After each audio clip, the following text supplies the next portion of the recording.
Dicho esto, vamos a ir a Éxodo capítulo 20, versículo 17. Hemos llegado al fin. Yo quedo con esta sensación de rara cuando nos terminamos una serie y hoy día terminamos esta serie de los 10 mandamientos con la segunda parte de lo que denominamos los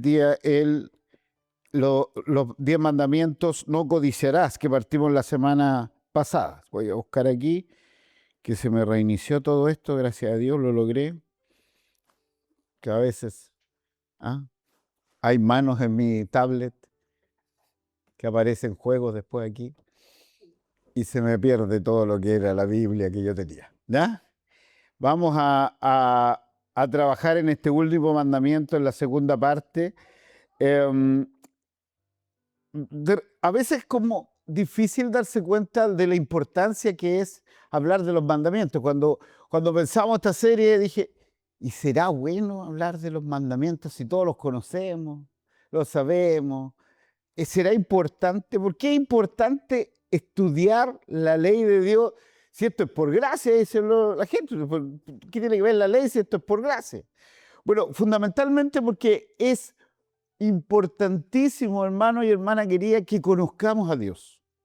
¿Ya? Yo siempre les he comentado que cuando el ministerio Ligonier, que fue este ministerio que levantó nuestro querido pastor RC, y después Robert Charles, interesante, Robert Charles, Sproul, él empieza a crear este grupo con amigos y estudiantes de teología en su casa, y empezó a crecer esto en Estados Unidos, y dice, tenemos que ser de bendición para América y para el resto del mundo. Y empiezan a expandir este ministerio y decidieron ahí, como buenos académicos que les gusta complicar las cosas, contratemos una empresa que nos ayude a asesorar a esto. Y contrataron una empresa de publicidad que se dedicara a todo esto. Y el jefe del dueño de esta empresa le dijo, doctor, yo sé que usted es súper ocupado, deme 10 minutos, necesito conversar 10 minutos con usted, le voy a hacer solo 2 preguntas para poder desarrollar esta campaña que vamos a hacer. Ya, le dijo, ningún problema.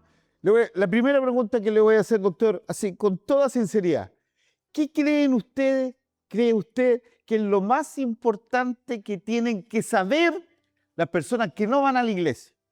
¿Qué es lo más importante que tienen que conocer? Y dice el doctor Sproul, yo ni lo pensé 2 veces y dije inmediatamente, tienen que conocer a Dios. Ok, gracias. Ahora la segunda, dije que iba a hacer solo 2 preguntas. La segunda pregunta le dice este jefe de campaña, ¿qué es lo más importante que tienen que saber los que están en la iglesia el día de hoy? Y el doctor Sproul dice, lo mismo, conocer a Dios. Lo más importante, tanto para los que están fuera de la iglesia, que no conocen al Señor, como aquellos que hemos recibido a Cristo como Señor y Salvador, es saber quién es Dios. Pero el Dios revelado en la Escritura, por hermano amado, no el Dios que usted se inventó, no el Dios que yo me inventé, que se parece a cualquier cosa, menos al Dios de las Sagradas Escrituras. Tenemos que conocerlo, y por eso que cuando estudiamos la ley, nos damos cuenta del carácter de Dios. Ese es el estándar, hermano amado. El estándar que Dios busca es lo que dice los 10 mandamientos. No es más ni menos, es el estándar. Por esa ley cada uno de nosotros va a ser juzgado. Por esa ley nosotros vamos a ser examinados.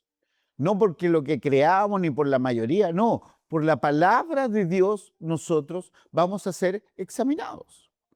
Por eso es que es tan importante que leyésemos y estudiásemos los mandamientos, que hoy día llegamos al final. Así que voy a leer en Éxodo capítulo 20, versículo 17. Dice así la palabra de nuestro Dios. No codiciarás la casa de tu prójimo, no codiciarás la mujer de tu prójimo, ni su siervo, ni su criada, ni su buey, ni su asno, ni cosa alguna de tu prójimo. Vamos a tener un momento de oración. Padre, en el nombre de Jesús, Vamos a tu presencia, Señor, en primer lugar reconociendo que tú estás aquí, que tú has llegado antes que nosotros, que tu Santo Espíritu ha movido nuestros pasos para llegar delante de tu presencia. Y hemos venido a escucharte, Señor. Durante estos domingos tú has bendecido nuestra vida a través de darnos cuenta quién eres tú, cuáles son tus preceptos, qué es lo que tú exiges de cada uno de nosotros. Y estamos llegando al final de este viaje bendecido, Señor, que es escuchar tus mandamientos. Y te queremos pedir que tú trabajes en nuestro corazón, que tú vengas a hablarnos, Señor, en esta hora, que tú trates íntimamente con nosotros y que tú nos bendigas. Quédate, Señor, en medio nuestro y háblanos, porque necesitamos escucharte. Por Cristo el Señor. Amén. Hermanos amados, la codicia, que es el último mandamiento, el punto donde va a atacar este último mandamiento, es un pecado extraordinario, no porque sea bueno. Es extraordinario porque se camufla de 1000 vestimentas y que está íntimamente ligado a los deseos del ser humano. La codicia tiene que ver con estos deseos desordenados, con esto que va y va generando y adueñándose de nuestro corazón. Los hombres codiciosos, las mujeres codician muchas cosas, como por ejemplo el dinero, la atención de las personas, posesiones, experiencia, deleites, relaciones humanas, conocimiento intelectual, grados académicos, habilidades deportivas, etc. Es imposible hacer un listado de todo lo que nuestro corazón desea porque son múltiples los deseos. Como de la misma manera es imposible hacer un listado de lo que codiciamos, porque así como los deseos son muchos, nuestras codicias también lo son. Pero, ¿qué es la codicia?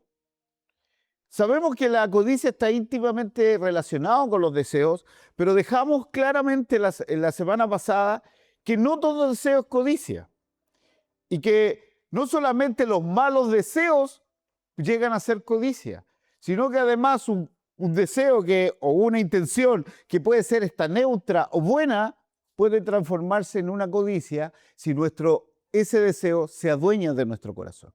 ¿Ya? Entonces, fíjense que vamos a Proverbios capítulo 13. En Proverbios capítulo 13, el rey Salomón nos dice lo siguiente para que veamos que no todo deseo en sí es codicia. Capítulo 13, versículo 4. El alma del perezoso desea y nada alcanza, mas el alma de los diligentes será prosperada. ¿Se dan cuenta? Que aquí el deseo no es el pecado es la pereza. Nosotros tenemos que anhelar cosas, pero cuando ese anhelo se adueña de tu corazón, y por eso es que la mejor definición de codicia es esta, es un fuerte deseo que roba la quietud del alma, es un deseo intenso que nos quita el contentamiento que solo debemos tener en Dios. Eso es lo que se transforma en codicia. No es el deseo propiamente tal, sino cuando ese deseo me quita la quietud del alma y quita el contentamiento que solo puedo tener en Dios. El contentamiento y la codicia son mutuamente excluyentes. ¿Ya? El apóstol Pablo en Colosenses capítulo 3, versículo 5, nos dice que la codicia y la avaricia es idolatría. ¿Y por qué la codicia o la avaricia es idolatría? Porque el codicioso coloca en la criatura, la ubica en un lugar que solo le pertenece al Creador. Entonces va a saciar, va a buscar su anhelo, va a buscar su satisfacción en las cosas que este mundo ofrece. La gente está dispuesta a todo, hermano amado, por fama, por dinero, por ascenso, por ser visto, por ser alguien más del montón, que no ser más del montón. Otro día conversaba con un estudiante y me decía que estaba muy mal psicológicamente, estaba a punto de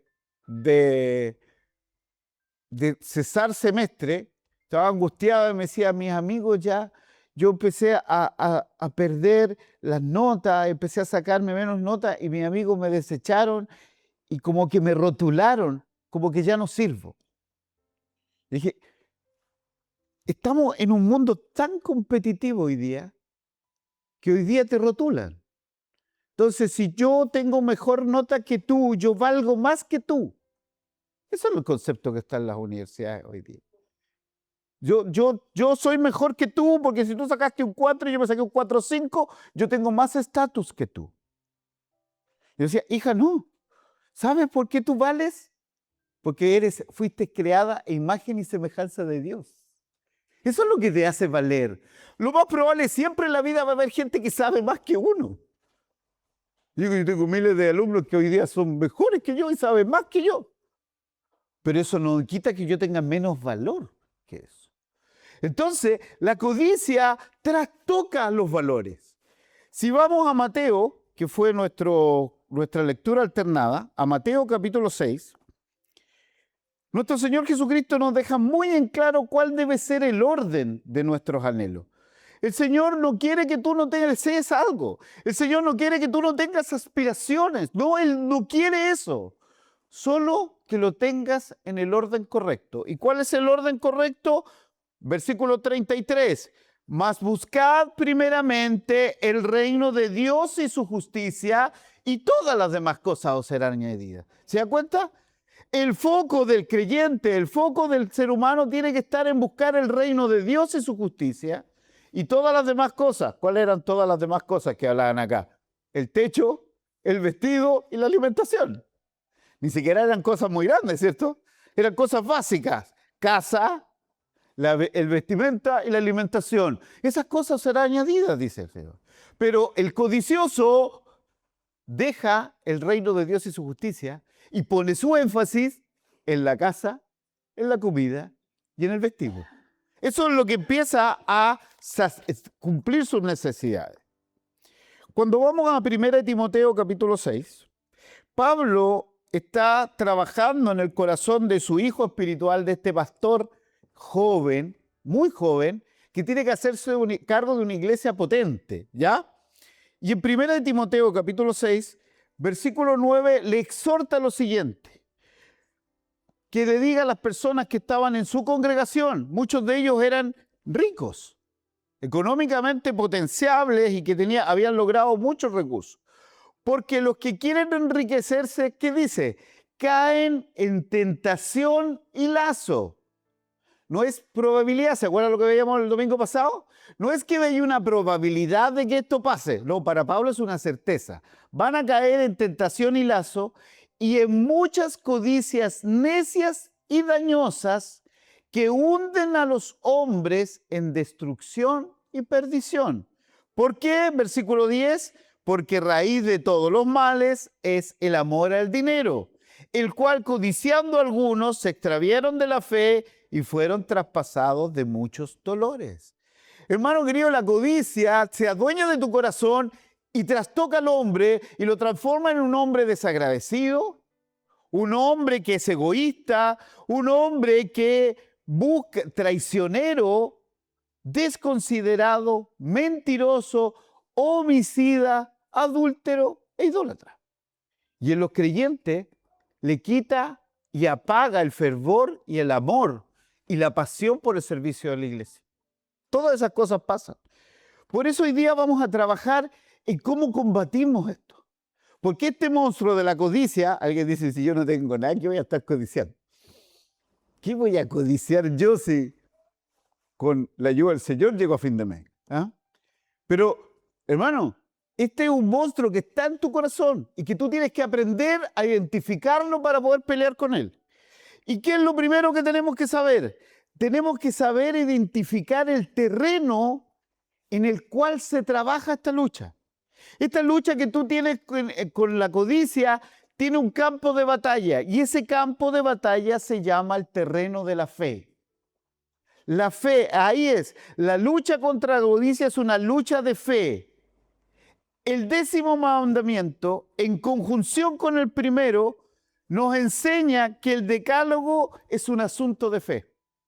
Fíjense que vimos el domingo pasado que al final los 10 mandamientos van a terminar en el mismo lugar donde partimos.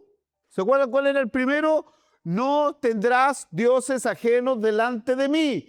Y acá terminamos con no codiciar y hemos dicho que la codicia es una idolatría.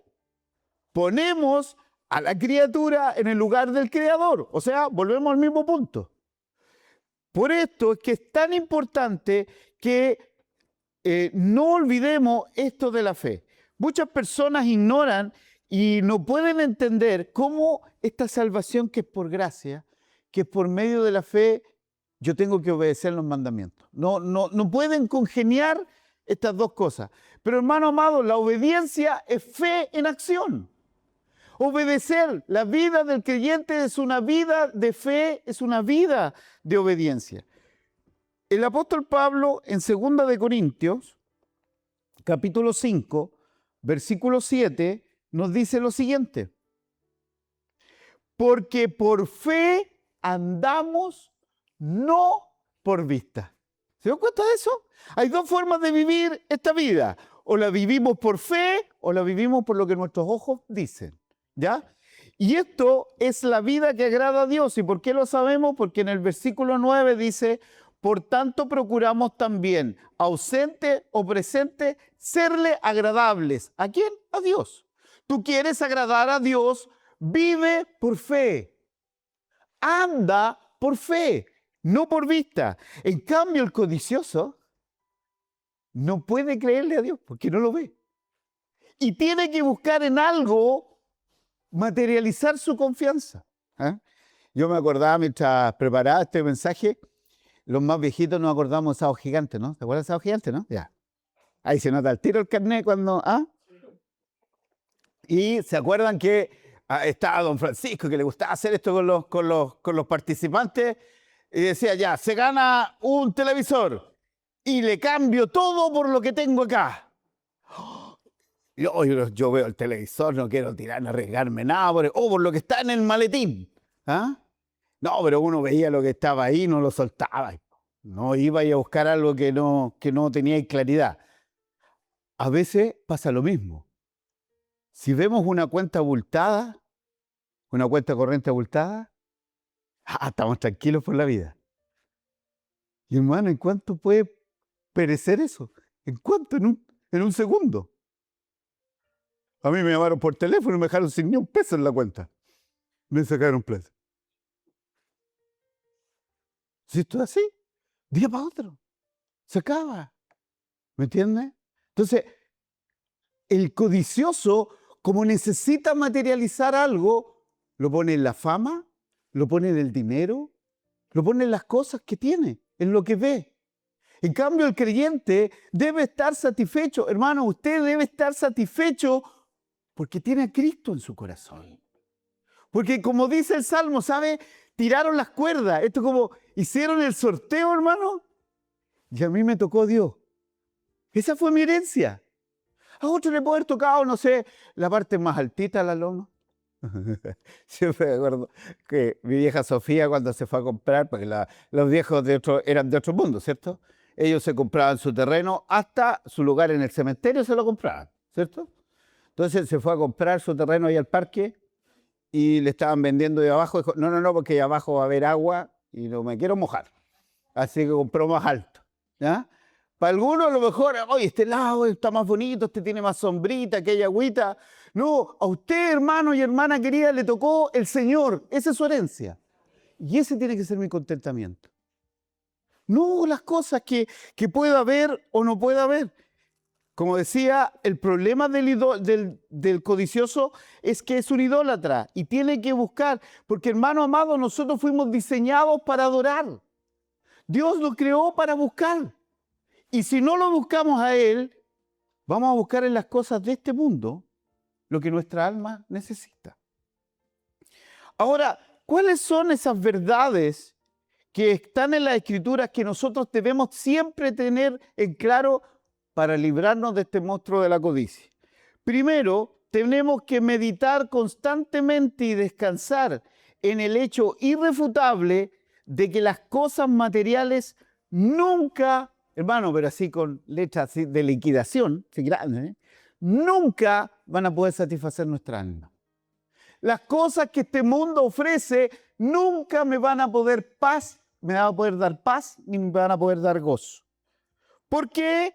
Porque nuestra alma fue diseñada para encontrar satisfacción solamente en Dios. Vamos a Eclesiastés. Si hay un hombre que logró todo lo que quiso, ese fue Salomón. Pero fíjense lo que dice Eclesiastés 5, versículo 10. El que ama el dinero no se saciará de dinero. Y el que ama el mucho tener no sacará fruto. También esto es vanidad. Salomón dice, usted ama el dinero, le doy una mala noticia. Nunca se va a satisfacer de él. Usted ama el mucho tener, nunca va a sacar fruto. ¿Por qué? Porque queremos más. Por eso es que nosotros anhelamos, tenemos un logro y decimos, voy a querer un título profesional. Y logramos el título profesional, vamos a la graduación, todos felices. A la semana ya se nos fue el gozo. Porque nos dimos cuenta que parece que no necesitábamos solo un título, necesitamos más cosas. Y después ya vamos por un posgrado, y vamos al posgrado, y de ahí seguimos al otro, y vamos acá, y vamos. Y nunca vas a lograr saciarte de las cosas que este mundo lo da.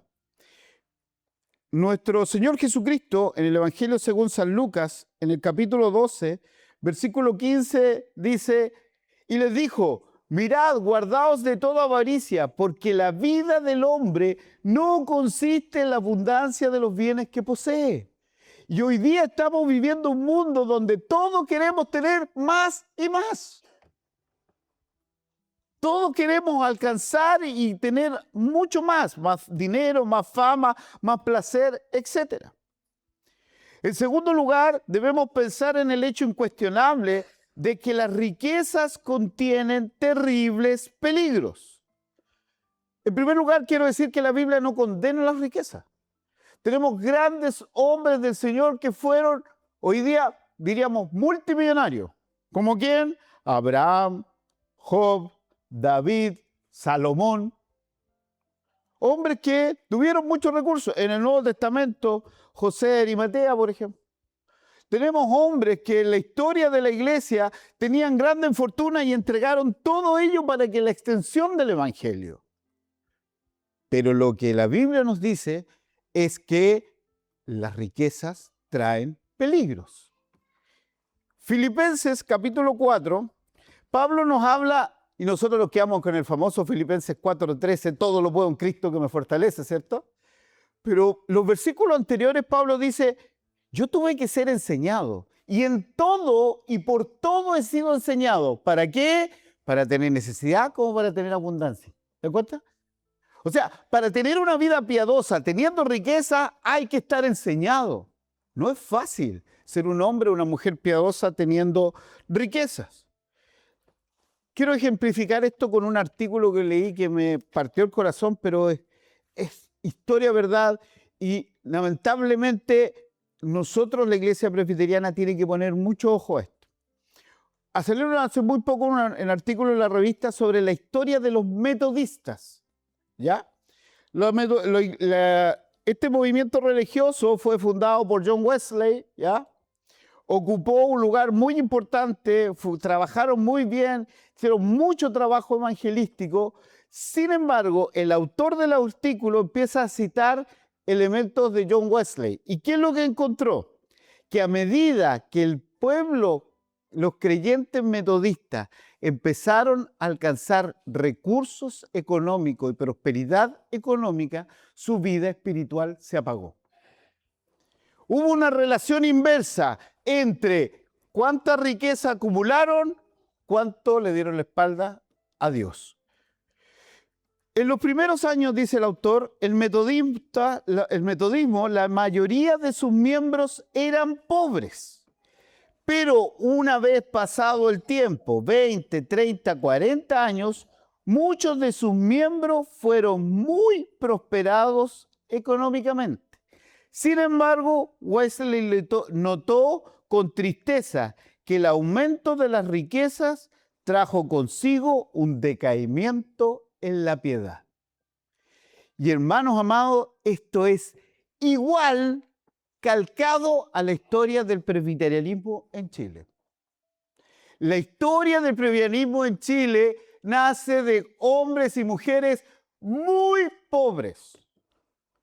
Hombres que trabajaban en los ferrocarriles, hombres que trabajaban en el campo, hombres que tenían muy pocos recursos, pero fueron fieles al Señor, el Señor los bendijo, fueron mejores administradores, sus hijos pudieron alcanzar un desarrollo profesional.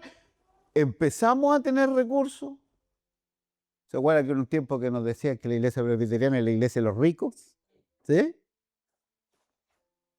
¿Dónde quiero saber dónde están? A lo mejor yo me equivoqué de iglesia. ¿Ah? Y empezó este tema. Pero ojo que a estos hombres pasó exactamente esto. Empezaron a acumular riquezas y su piedad empezó a decaer. A él le parecía, dice el autor del documento, que mientras más los metodistas enriquecían, menos amaban al Señor. Y empezó a notar algunas marcas Wesley.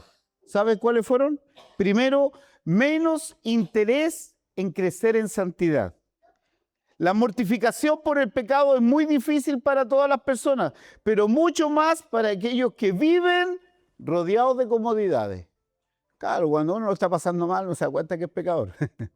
Pero cuando todo alrededor sonríe, cuando yo no tengo necesidades, ¿qué voy a mortificar mi vida y pedir perdón al Señor y buscar al Señor porque soy un pecador? Segundo, orgullo y arrogancia.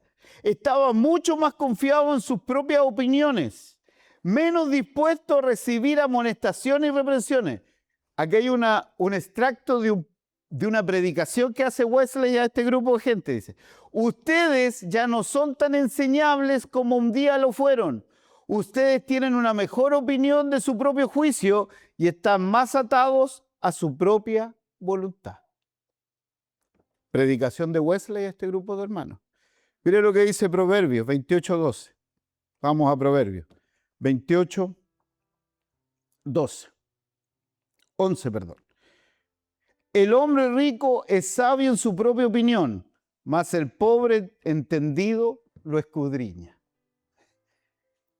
Y 1 Timoteo 6:17 dice, no dejas que los ricos sean soberbios. Yo no estoy diciendo que todos los ricos son soberbios y que todos los pobres son humildes, porque así no funciona esto. Pero sí estoy diciendo que cuando tú alcanzas mucho, empiezas a creer que eres sabio.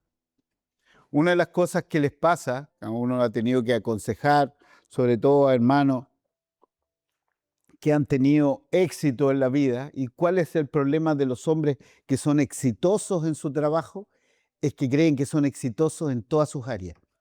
Y la gran mayoría de los que han sido exitosos en su trabajo tienen desastre en su familia, tienen distintos elementos ahí. Porque para ser exitosos han tenido que dejar otras cosas.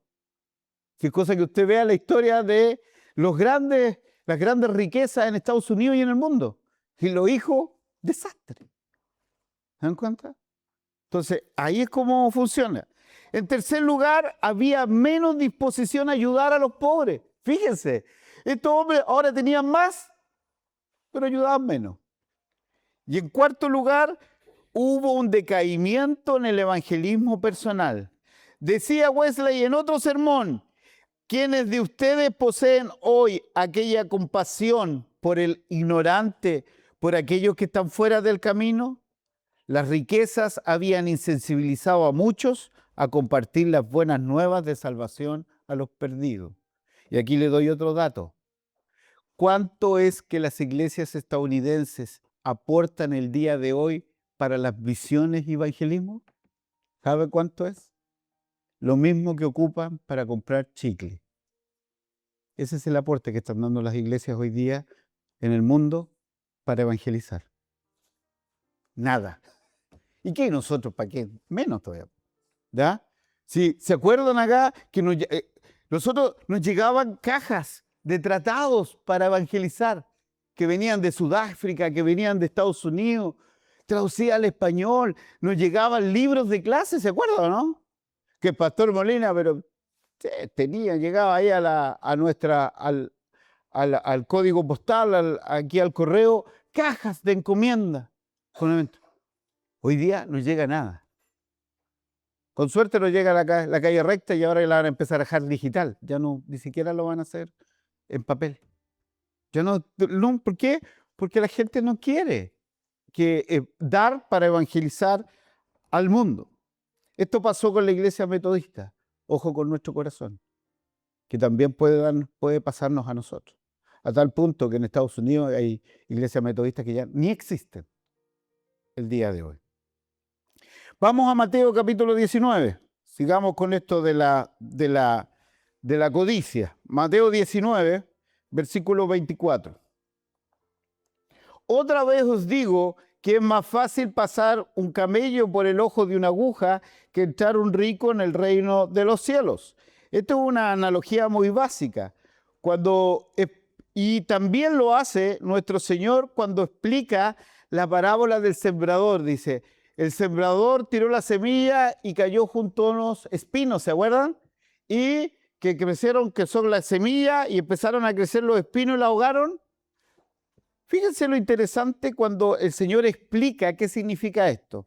Mateo 13, versículo 22. El que fue sembrado entre espinos, este es el que oye la palabra, pero el afán de este siglo y el engaño de las riquezas ahogan la palabra y se hace infructuosa. ¿Se da cuenta la asociación que hace el Señor? Aquí el afán de este siglo y el amor por la riqueza ahogan la palabra que está aquí. Muchos sueñan con las riquezas y lo que se puede hacer con ellas, pero son muy pocos los que sueñan con los peligros que puede traer a sus vidas las riquezas y esas se apropien de su corazón. ¿Qué otro elemento más debemos tratar? ¿Ya? No tan solo debemos ver el terreno, ver los peligros, también debemos creerle a Dios. No tan solo debemos saber las casas materiales nunca dejarán de satisfacer el alma que traen y que traen muchos peligros. Hermanos, debemos creerle a Dios, que Dios dice que más bienaventurado es dar que recibir. Como decía mi abuela Sofía, me decía, esta es la parábola, o sea, esta es la bienaventuranza del boxeador. Que más bienaventurado es dar que recibir. ¿Ya? El mundo exactamente dice lo contrario, que más feliz el que recibe que el que da, ¿cierto? Pero acá el Señor nos está diciendo, tú da. Si tú has sido bendecido, hermano amado, no es para que tú tengas más, es para que tú puedas bendecir a otros. En esto consiste, lo dice Gálatas 2:10, Gálatas 6:10. El Señor ama a aquel que bendice a otro, aquel que da para que la palabra de Dios sea extendida. Hermano amado, nosotros debemos cuidarnos del amor al dinero. Romanos, capítulo 12. Vamos a Romanos. Capítulo 12, versículo 8. El que exhorta con exhortación, el que reparte con liberalidad, el que preside con solicitud y el que hace misericordia, ¿cómo lo tiene que hacer? Con alegría. Sirva al Señor con alegría, sirva a los hermanos con alegría. Dé gozo a su corazón si puede ayudar a otro en necesidad. Un gran siervo de Dios dijo, cuando el dinero llega a mis manos, lo suelto inmediatamente. No vaya a ser que encuentre el camino a mi corazón. Mira qué interesante, ¿eh? Cuando llega el dinero yo lo suelto, no vaya a ser que este encuentre el camino y llegue a mi corazón. No hay que ser rico para dar. Muchas personas se privan del privilegio para dar, ya que piensan que tienen muy poco. Dicen, voy a dar si tengo muy poco. Cuando tenga más, ahí voy a dar. El problema es que nunca voy a tener más, ¿ya? Fíjense lo que dice 2 Corintios de nuestros hermanos de Macedonia, ¿ya? 2 Corintios 8, versículo 1, del 1 al 3. Asimismo, hermanos, os hacemos saber la gracia de Dios que ha sido dada a las iglesias de Macedonia. No crean que esta era una iglesia rica, todo lo contrario. Que en grande prueba de tribulación, la abundancia de su gozo y su profunda pobreza abundaron en riquezas de su generosidad. Hermano, esta era una iglesia pobrísima. Sin embargo, dio para que la obra del Señor diera y pudiera crecer. Entonces, hermano, esto no tiene que ver con el bolsillo, tiene que ver con el corazón. Porque esto tiene que ser un hábito en la vida del creyente. Lo más importante, debes creer y descansar confiado en el hecho indiscutible de que solo Dios puede saciar en plenitud el alma del hombre. Hermano, lo único que va a traer saciedad a tu corazón, lo único que le va a poder dar gozo y paz a tu corazón, es que conozcas al Señor. Nada más. Fíjense que hay varias personas, varios hombres, y voy a citar a uno de ellos, de Agustín de Hipona, en su famoso texto, el libro que se llamó Confesiones, dijo lo siguiente: nos hiciste, Señor, para ti, y nuestra alma solo va a encontrar descanso cuando te encuentre a ti. El Señor nos hizo para Él, hermanos amados. Nos hizo para adorarle a Él, para servirle a Él. Y la única forma en que encontremos descanso y gozo en nuestro corazón es cuando lo encontremos a Él. No hay nada más. El Señor debe ser todo para nosotros. Cristo debe ser nuestro amigo íntimo. Hermano, el cristianismo no es una serie de rituales. El cristianismo tiene que ver con una intimidad con una persona maravillosa, una persona grandiosa. ¿Y sabe cómo se llama esa persona? Jesucristo. La vida del creyente es eso, es vivir para Él, el tener y crecer en intimidad con Él.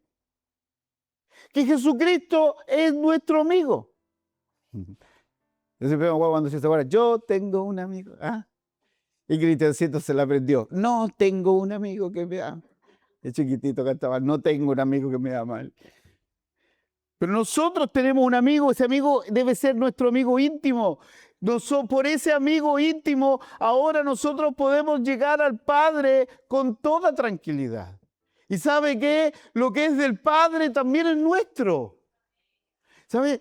A una familia tenía un hijo, vivía en una casita muy chiquitita. Muy chiquitita. Entraba el sol y tenían que salir ellos. Así de chiquitita era. Pero Dios los bendijo y se pudieron arrendar una casa más grande. Y llevaron al hijo a que viera la casa. Y el hijo entró a esa casa y empezó a correr por todos lados, y corría y subía y corría. Y los papás quedaron ahí, en algún momento, ¿sabes? Tiene que cansar y lo miraban así. Y llegó y dijo, papá, esto es nuestro. Y el papá no le dijo, espérate, esto es mío. Dijo, sí, hijo, esto es nuestro. Hermano, ¿estás teniendo claro esto? Un día vamos a ir al cielo y vamos a darnos cuenta que todo lo del Padre es también nuestro. Y que vamos a vivir con gozo y alegría porque todo lo que tiene el Padre también es mío, porque yo soy coheredero con Cristo. Y nada más me puede importar, hermano amado. Nada más que el pasto del vecino sea más verde no me importa. Que el auto del vecino sea más grande no me debe importar. ¿Sabe por qué? Porque yo voy a estar allá en el cielo viviendo con Él para siempre. Por eso que el Catecismo Menor de Westminster pregunta, dice, ¿cuál es el propósito último del hombre? Gloriarse a Dios y gozar con Él para siempre. Ese es el propósito tuyo y el propósito mío. No tan solo glorificar al Señor, sino vivir con Él para siempre. Hermanos, hermanas queridas, estamos llegando al final de un maravilloso viaje que hemos emprendido en estos mandamientos. Y sin duda alguna, ninguno de los que estamos aquí hemos pasado la prueba de la blancura. Cada vez que terminábamos un mandamiento, nos damos cuenta de cuánto habíamos fallado, ¿no? Hasta que creíamos que habíamos pasado, ¿ah? Yo no he matado a nadie, decíamos, ¿ah? ¿Cuántos muertos tiene la espalda, no? ¿A cuántos has tratado mal? ¿Cuántos has tenido ganas aquí y has insultado? ¿A cuántos? Pero más gracias sean dadas a Cristo el Señor, que siendo aún pecadores, Cristo murió por nosotros. Amén. Y no tan solo murió por nosotros, hermano amado, Él vivió una vida justa, una vida según el estándar de la ley del Señor, para que así como nosotros le transferimos todos nuestros pecados a Él, Él transfiera a nosotros toda su justicia. Y por eso es que ahora yo puedo estar tranquilamente delante de la presencia del Padre. Y no tan solo no tengo deudas con la justicia de Dios. ¿Sabe qué? El apóstol Pablo me dijo que yo ahora podía decirle a Dios, Abba, Padre. ¿Y sabe lo que significa eso? Yo le puedo decir al todopoderoso Dios, al creador del universo, al dueño de todo cuanto existe. ¿Sabe lo que le puedo decir? Papito, tú eres mi papito. Tú eres mi Dios. Él ahora ha dicho, yo soy su Dios y ustedes van a ser mi pueblo. Y no tan solo eso, yo soy su padre y ustedes ahora son mis hijos. Por eso es que nosotros debemos tener claro de que todo lo que debemos hacer, todo cuanto en nuestra vida nos presente, tenemos que darle gracias al Señor, porque Él ha sido bueno. Y recuerde siempre esto, mi hermano, porque de Él, por Él y para Él son todas las cosas. A Él sea la gloria por los siglos. Amén. Que el Señor le bendiga. Oremos. Padre, en el nombre de Jesús, Señor, inclinamos con reverencia nuestro rostro ante ti, dándote gracias, Señor, por esta serie que hoy día terminamos. Es cierto, Señor, cada vez que hablamos un mandamiento, lo único que pudimos sacar en cuenta es cuánto habíamos fallado en ese mandamiento. Es por eso que corremos a tus brazos, Señor, para apelar a tu justicia, no la nuestra, tu justicia, para pedirte, Señor, que no mires en nosotros este pecado horrendo que hemos realizado, sino que pongas tus ojos en el sacrificio perfecto de Jesucristo el Señor. Señor, te damos gracias por ello y queremos pedirte que tú nos perdones una vez más y que tú nos ayudes a obedecer, no como una simple lista de cosas de qué hacer y qué no hacer, sino con un corazón ferviente que quiera obedecerte porque te ama. Gracias, Señor. Bendícenos una vez más y quédate con cada uno de nosotros. Por Cristo el Señor. Amén.